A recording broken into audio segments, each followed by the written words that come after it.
Di sini kita akan analisa, di sini kita lihat BCA, BBCA, kita akan lihat BMRI dan BBRI untuk melihat mana yang punya economic mode. Satu angka yang gue paling suka di sini adalah KASA. KASA ini economic mode yang paling kuat, ya. Karena makin murah bank dapat suatu dana, dia akan bisa makin besar spreadnya untuk net interest margin-nya. Jadi KASA ini apa? KASA ini adalah uang yang di luar dari misalnya dia time deposit tadi. Itu uang yang endap di rekening kalian. Ketika kalian dapat gaji nih, current account dan saving account, nah itu rekening uang yang mengendap yang bisa dipakai sama banknya. Jadi BCA itu di berapa? BCA itu di 82%. Ya kan? Nah ini Mandiri baru naik nih. Ya belakangannya baru naik. Tapi secara historis sebenarnya biasanya 65, 70, 75. Sekarang ini lagi bagus banget di 79%. BRI ini 65%. Artinya apa di sini? Yang menang clearly BCA, dananya paling murah. Nah, BRI ini kenapa divaluasi murah sama market? Orang yang banyak bilang, oh tapi BRI under value, dia murah, dia PER-nya lebih kecil. Itu orang-orang yang nggak mengerti analisa. Kenapa BCA di value lebih mahal dibanding bank-bank lain? Karena ini, dia punya KASA yang 82%. Dan 82% nanti gue akan tunjukin di model gue, kita akan forecast, dia ini akan naik gitu. Dia nggak akan turun, tapi dia akan naik. Kenapa? Karena BCA punya internet banking, semua orang pakai gitu. Di sini ada switching cost gitu. Untuk orang susah gantinya. Mandiri ini naik karena dia internet bankingnya juga lagi gencar ya, live-in. Ya. Kalau kalian tanya ke orang-orang pakainya paling banyak mana, misalnya My BCA ya kan, klik BCA, pakai live-in atau pakai Brimo ya kalian udah tahu jawabannya yang paling banyak dipakai yang mana gitu. Nah BRI ini 65% artinya apa? 35% dari BRI itu dananya bukan dana murah. Ya, dana murah itu dana yang di rekening kalian. Sedangkan kalau dananya mahal, ibaratnya itu dana yang dia pakainya namanya time deposit, deposito. Dia harus bayar ke orang 35% di sini.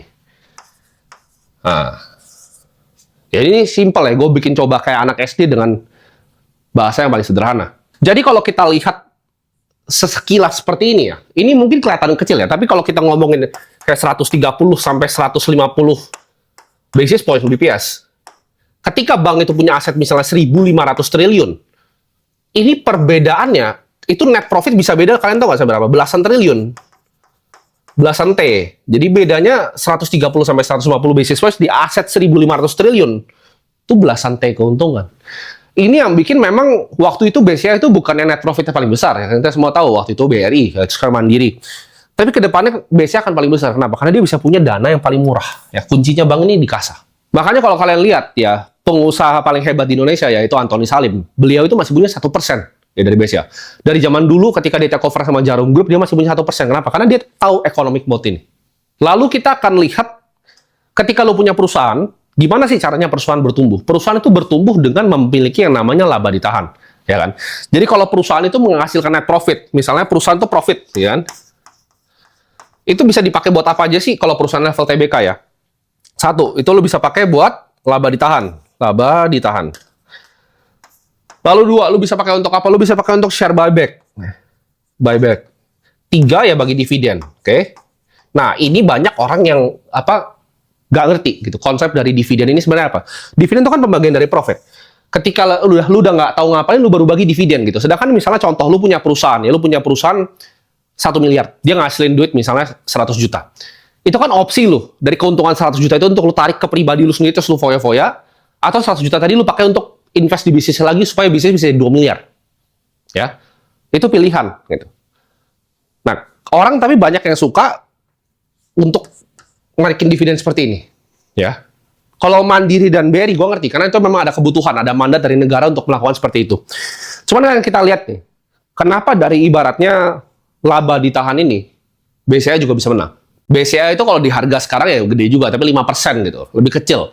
Cuman yang menarik di sini laba ditahannya berapa persen? Kita lihat di sini ya. Dari laba ditahan dari BRI. BRI bagi berapa tadi dividen, yield-nya adalah 10% ya. Jadi ketika lu berinvestasi 100 juta, lu dibalikin 10 juta sama BRI. Cuman itu berapa gitu? Dari earnings yang di retain. Itu 85% dari profitnya dipakai. Mandiri itu 78%. BCA itu cuma 65% ya. Jadi dari 5% yield-nya BCA, dia cuma pakai 65% dari laba bersihnya dia. Sisanya dipakai di mana? Diinvestasikan balik ke bisnisnya. Nah, ini akan terefleksikan di mana? Kita akan terefleksikan kita lihat di return on equity. Nah, ini yang paling penting dari bank sebenarnya. Buffett biasanya selalu bilang, kalau lu mau lihat bank, ya, simple ya. Lu lihat bank itu nggak macam-macam dilakukan di balance sheet-nya, terus kita bisa lihat return on equity yang bagus. Return on equity-nya berapa kalau BCA? BCA itu historically bisa 22-24%. Ini historis ya gue bilang ya. Bukan angka pasti, tapi historis. Mandiri itu sekarang masih bagus ya. Itu kita bisa lihat 18-20. Dan ini sebenarnya juga 18-20 ini bank luar biasa. Kenapa? Karena net interest margin di Indonesia itu memang tinggi ya. Kita kan bisa lihat dari segmen loan-nya kemana. BRI itu kebanyakan ke micro retail. Kalau kita lihat Mandiri itu kenapa lebih risky? Karena dia lebih banyak di korporat. Sedangkan BCA itu upper middle ya. Retail upper middle, dia korporat juga punya lebih balance. Piramida loan-nya itu balance ya.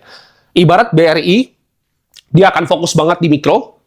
BCA itu dia lebih upper middle kalau kita lihat retailnya.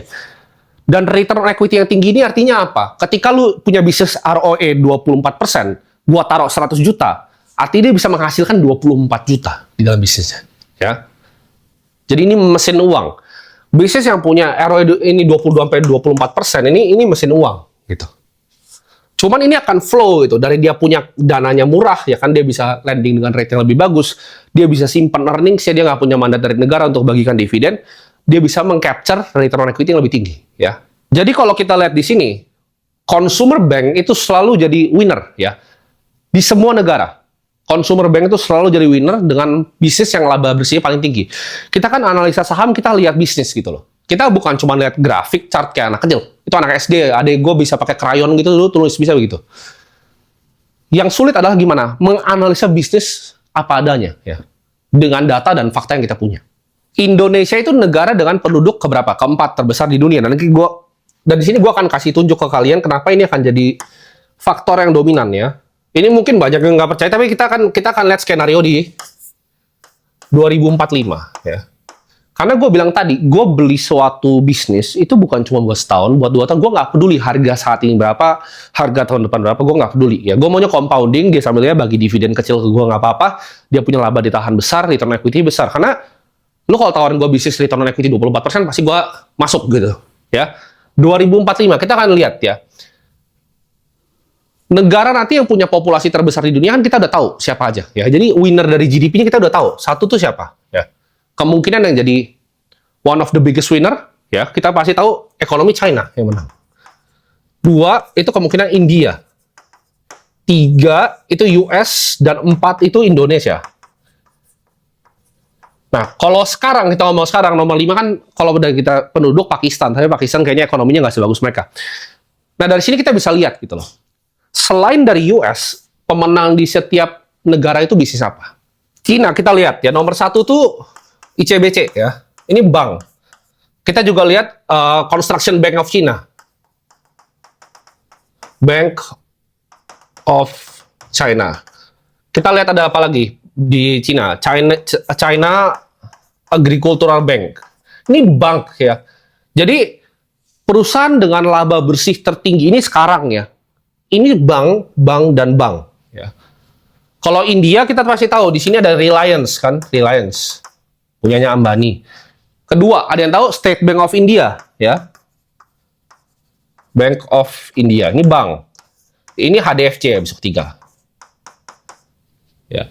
Jadi bank. Oke.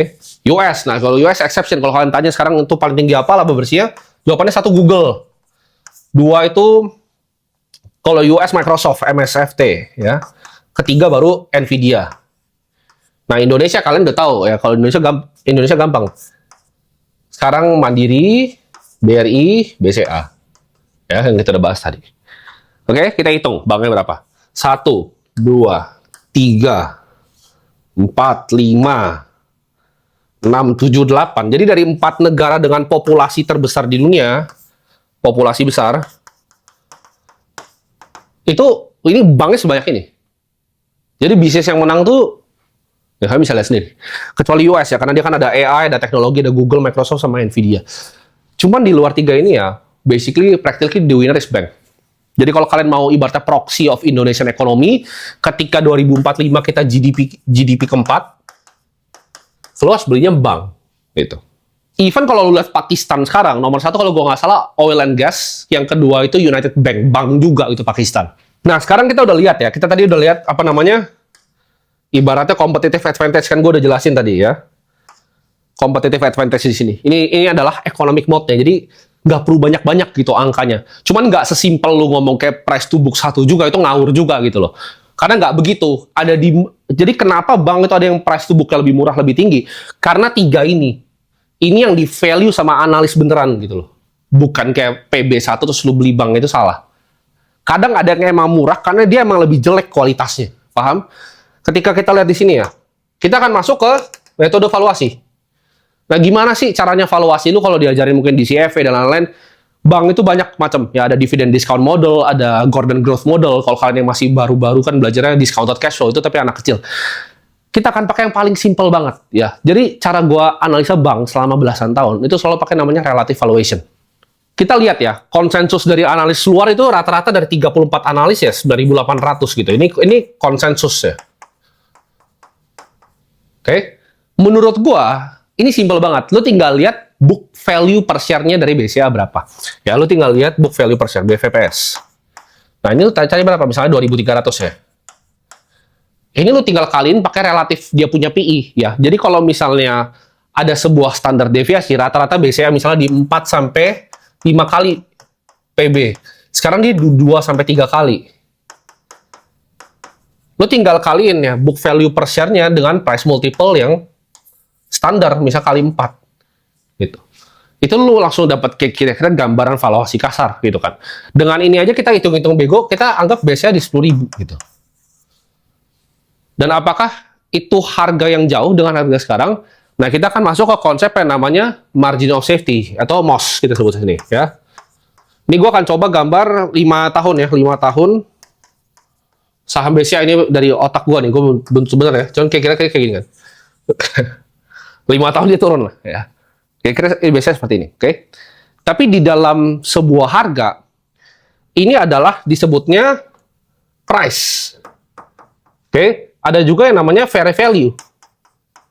Ini yang tadi kita hitung pakai valuasi, fair value. Yang analis juga hitung di 9.800. Ini analis satu dunia bukan gue ya. Ketika fair value terjadi, ya, dia begini nih. Nah, bisa gini. Oke, ya. Jadi perhatikan, ada namanya price dan ada fair value.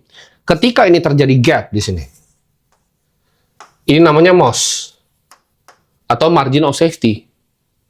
Ibarat lu nyebrang truk, lu akan lebih berani kalau misalnya lebih jauh gitu gapnya. Ya, untuk mengkalkulasi MOS-nya berapa, kalian tinggal gampang, tinggal pakai price. Price sekarang berapa? 6.450, ya kan? Dan fair value tadi kita simpel aja biar gampang hitungnya 10.000. Nah, jaraknya berapa ya? Kalian gampang kan, tinggal 10.000 kan kurang 6.450 bagi 10.000. Jadi 35,5%. Jadi margin of safety 35,5%. Oke? Ya. Ketika lu punya bisnis diskonnya segini, lu mau beli atau enggak? Gitu. Gue cuma lihatnya gini ya. Jadi kalau gue salah ngitung 10.000, let's say dia di sini pun nih fair value-nya, gue masih ada gap-nya ini. Ini namanya margin of safety nih. Misalnya dia cuma ke 8.900 deh. Tapi gue kalau belinya cukup dalam diskonnya, gue udah untung. Nah, ini yang dapat keuntungan di pasar modal dari Benjamin Graham, Charlie Munger, Warren Buffett. Orang-orang paling kaya di dunia, Chris Hohn, kalau kalian TCI Fund Management, semuanya pakai ini. Kalau kalian lihat ada yang ngajarin pakai yang apalah begitu, itu ya biasa kebanyakan teori gitu ya, kebanyakan teori.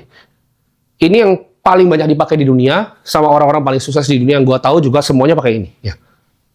Dilihat diskonnya, intrinsic value seperti apa. Jadi untuk valuasi biasanya kita akan pakai 3 case ya untuk valuasi tadi. Jadi kalian udah ngerti konsep margin of safety.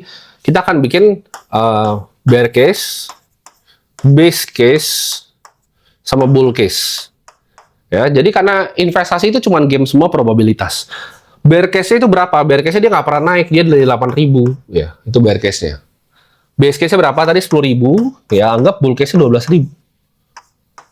Oke. Jadi kita lihat probabilitasnya berapa. Oh, bear case kemungkinan mungkin 25%. Karena misalnya mungkin orang nggak percaya, investor asing nggak percaya dengan kondisi ekonomi domestik kita.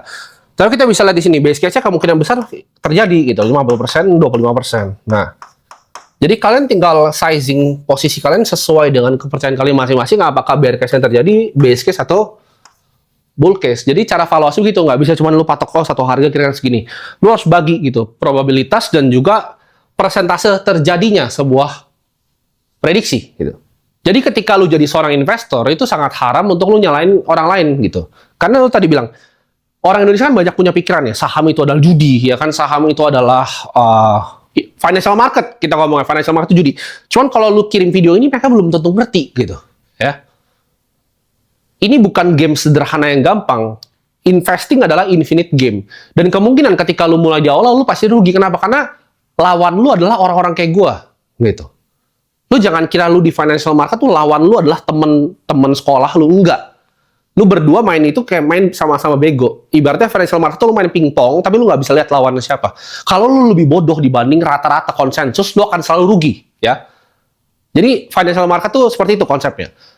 Lebih bodoh lu dari rata-rata konsensus yang kita sebutin namanya market, lu akan mendapatkan kerugian. Kalau lu nggak mau belajar kayak begini, ya lu silahkan nabungan jadi celengan ayam gitu. Lu nggak usah investasi, ya. Nggak usah teriak-teriak ke orang kalau rugi.